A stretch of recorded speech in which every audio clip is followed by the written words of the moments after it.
Olá, eu sou o Victor Fontana, esse aqui é o meu canal, ele pode ser um pouco seu também. Para isso, se inscreva aqui nesse canal, vá lá no Twitter, lá no Instagram, onde o diálogo com essa comunidade maravilhosa acontece. E se você é meu seguidor lá no Instagram, ou seguidor assíduo aqui mesmo do YouTube, você sabe que esse canal não é um canal da treta. Então, se você veio procurando treta para esse vídeo, pode tirar o cavalinho da chuva, até porque a treta já aconteceu, eu não participei dela e só acho que a gente pode aprender alguma coisinha sobre tudo que aconteceu entre Reformados e Dave Leonardo. Mas não sem antes você dar uma passadinha na descrição aqui desse vídeo, onde você vai encontrar um link para o meu curso sobre como preparar um estudo bíblico, que foi feito com muito carinho para você, e eu tenho certeza que pode te ajudar e pode edificar a sua igreja e a você também. Então dá uma passadinha, clica no link, conhece um pouco mais sobre o curso para você ter mais informações. É só clicar no link.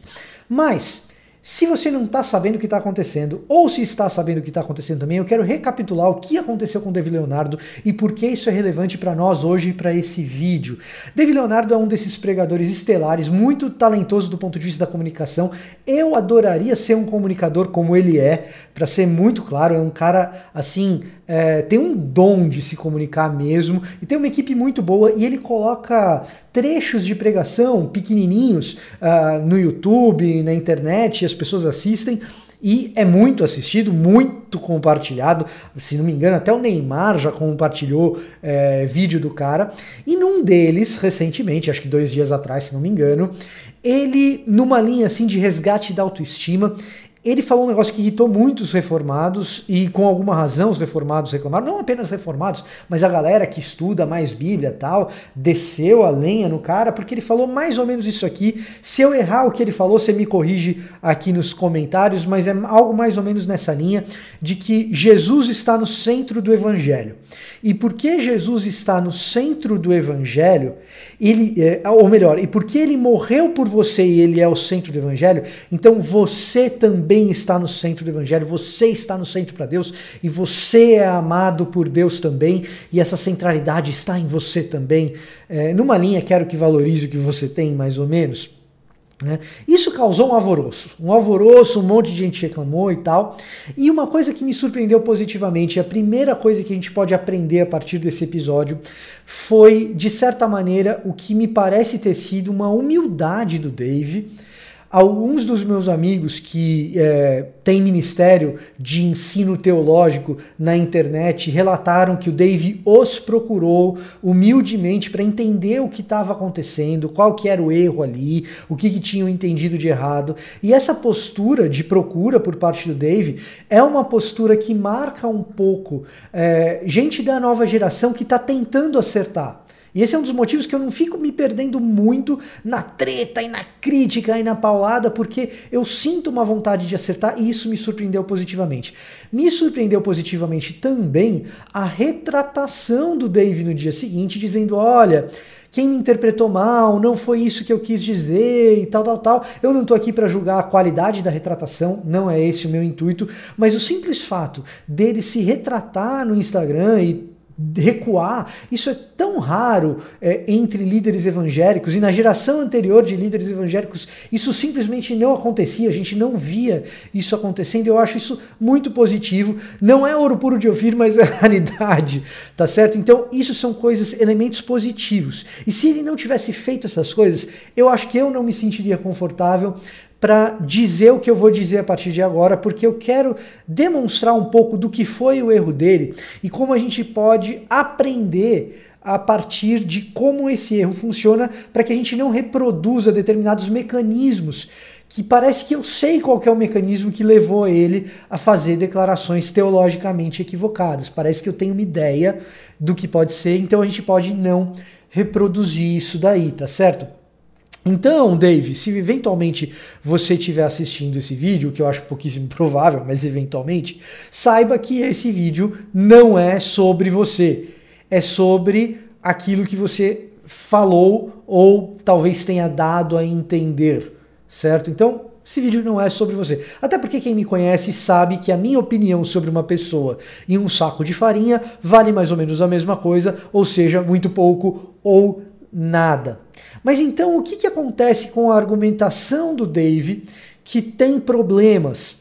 Me parece que ele confia demais num mecanismo chamado silogismo. E quando nós confiamos demais no silogismo, a probabilidade da gente se perder no meio da argumentação é muito grande. E com se perder eu quero dizer incorrer em erros bíblicos ou teológicos.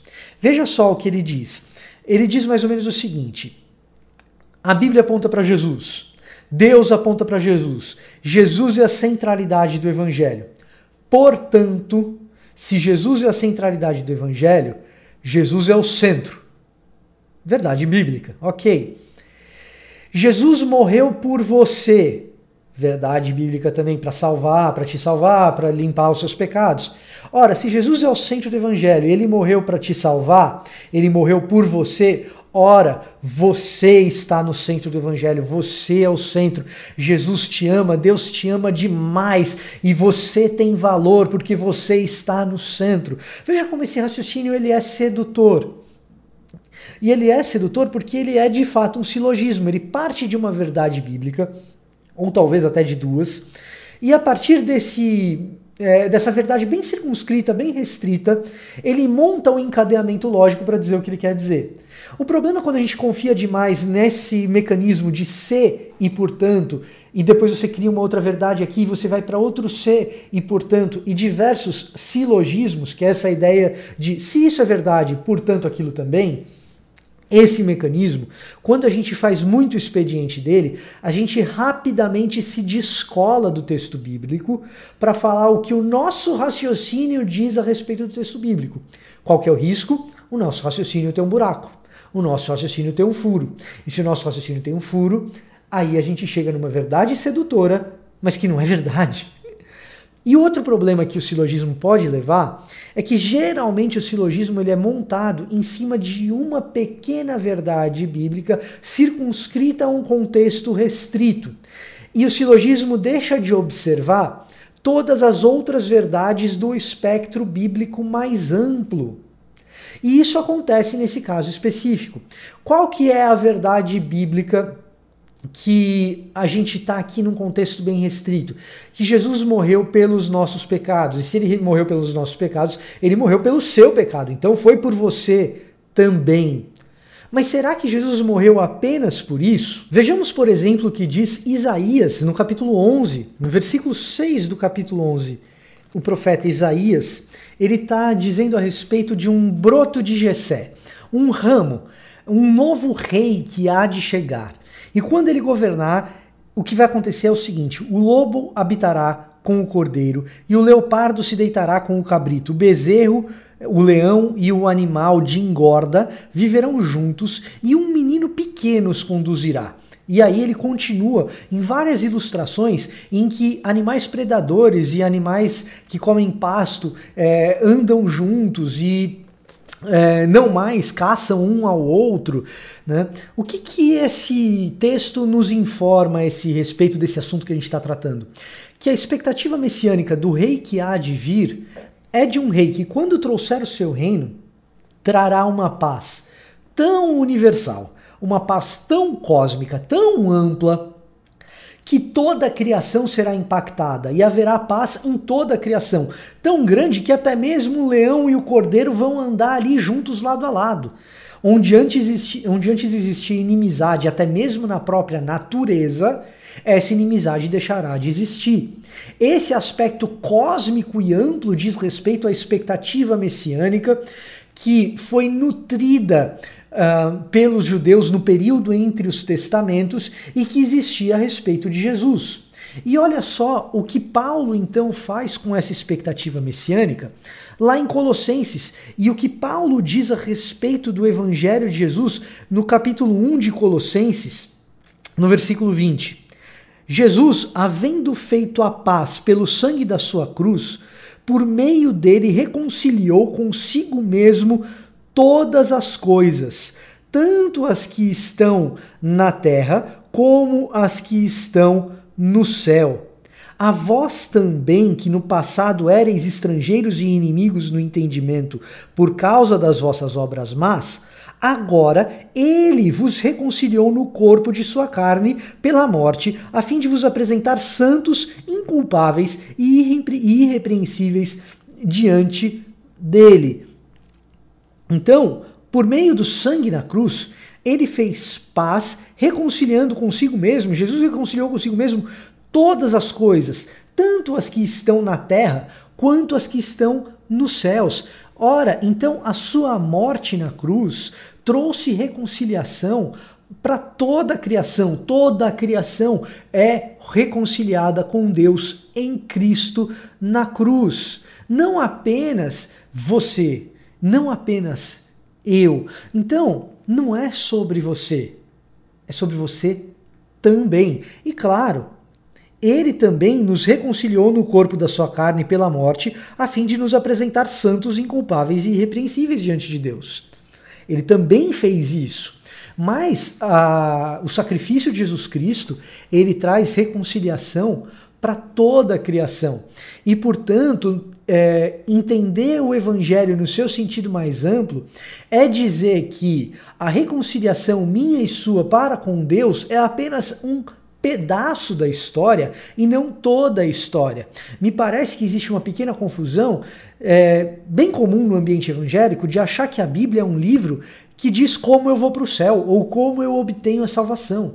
Quando, na verdade, a Bíblia é um livro que revela quem Deus é, o que ele faz com a sua criação, como essa criação deve se relacionar com ele, como ele se relaciona com o seu povo, como ele redime o seu povo, e aí sim nós temos a redenção individual, a salvação individual nossa, né? E como por meio dessa redenção ele reconcilia consigo todas as coisas e como ele há de habitar conosco, redimindo toda a criação que é originalmente boa, mas foi corrompida pelo pecado. A Bíblia é um livro que abrange toda essa história redentiva, que reconcilia com Deus toda a obra criada. E, portanto, dizer que eu e você somos o centro disso tudo está errado. Está errado. O centro é a obra divina. E nós fazemos parte dessa obra. E a nossa redenção faz parte dessa obra. E ele nos ama, sim, profundamente, e ele nos ama sim a ponto de entregar o seu filho no nosso lugar. Esse é um pedaço importantíssimo da história, mas isso não significa que nós somos o centro. Ou seja, não é sobre nós, é também sobre nós. E isso nos leva a uma velha discussão e a última coisa que nós precisamos aprender, que é o seguinte: será que vale a pena toda essa pregação de resgate da autoestima e da valorização do ser humano? Ou será que o ser humano tem de fato valor? E essa é uma discussão antiga, que vem do tempo que a gente cantava aquela música Quero que valorize o que você tem, ou canções como do Ouro Puro de Ofir, que a gente citou aqui, você é precioso, raridade, porque Deus te ama muito, valorize a si mesmo, porque Deus te valoriza. Né? Será que isso é correto também? E aqui eu trago um pouquinho da teologia sistemática e como a teologia sistemática pode ajudar a nos informar sobre essa questão. Sim, nós temos valor. Agora, que tipo de valor é o que é importante a gente perceber aqui? Porque o ser humano ele tem valor, você tem valor para Deus, eu tenho valor para Deus. Só que a gente tem que prestar atenção em que tipo de valor é esse. Em primeiro lugar, nós temos valor ontológico, ou seja, pelo simples fato de sermos seres humanos, criados à sua imagem e semelhança, em si mesmo, o ser humano tem valor. Em si mesmo, em nós mesmos nós temos valor, pelo simples fato que somos criados por Deus e somos obra divina. E isso é super importante dizer que temos valor, porque se o ser humano não tiver valor nenhum, então nós não podemos brigar contra o homicídio, nós não podemos brigar contra o genocídio, nós não podemos brigar contra o aborto, porque tudo isso nós brigamos contra, porque dizemos que o ser humano tem valor simplesmente por ser um ser humano, ele tem valor ontológico em si mesmo. Em segundo lugar, o ser humano ele tem valor estético. O ser humano é uma criação bela. Davi diz a respeito disso no Salmo 139. Lá no Salmo 139, quando ele exulta e diz quão bela é a criação no próprio ventre da minha mãe, que o Senhor me confeccionou de maneira tão bela. Então o ser humano ele tem valor estético e ele produz coisas com valor estético, coisas belas, poemas, sinfonias, livros, enfim, existe valor estético no ser humano. Então, valor ontológico e valor estético existe sim no ser humano. O que não existe é valor moral e ético. Na questão ética, aí sim a gente é profundamente falho, porque nem mesmo o querer e o realizar das coisas boas está naturalmente em nós. Nós temos uma inclinação para o pecado e é Deus quem opera em nós, tanto o querer quanto o realizar. Então a gente tem que ajudar, a gente tem que pedir ajuda de Deus até mesmo para querer. Me ajuda a querer de maneira santa. Certo? Então, essas coisinhas aí a gente precisa reformar o nosso pensamento e é tão saudável e tão legal ver que tem gente querendo acertar. Né? Gente querendo acertar. Então, para que a gente possa acertar, a gente tem que dar valor para a escritura, dar valor para os estudos, dar valor para a teologia. A teologia bíblica nos ajuda de um lado, a teologia sistemática nos ajuda de outro. A gente vive de maneira mais saudável e a gente aprende a ter um relacionamento melhor. Porque quando a gente vê um irmão nosso que é tão talentoso quanto o Dave, errando, mas querendo acertar, o mínimo que nós cristãos devemos fazer é providenciar ajuda e não entrar em batalhas eternas e sem fim. Então a gente tenta ajudar aqui, tá certo? Se você gostou desse vídeo, deixa o seu like, compartilha com quem você acha que esse vídeo pode ajudar e não deixa de passar aqui embaixo na descrição desse vídeo, onde você encontra um link para o meu curso sobre como preparar um estudo bíblico. Eu tenho certeza que você vai gostar do curso, então dá uma passada aqui e conheça o curso, tá legal? Eu vou ficando por aqui e até a próxima!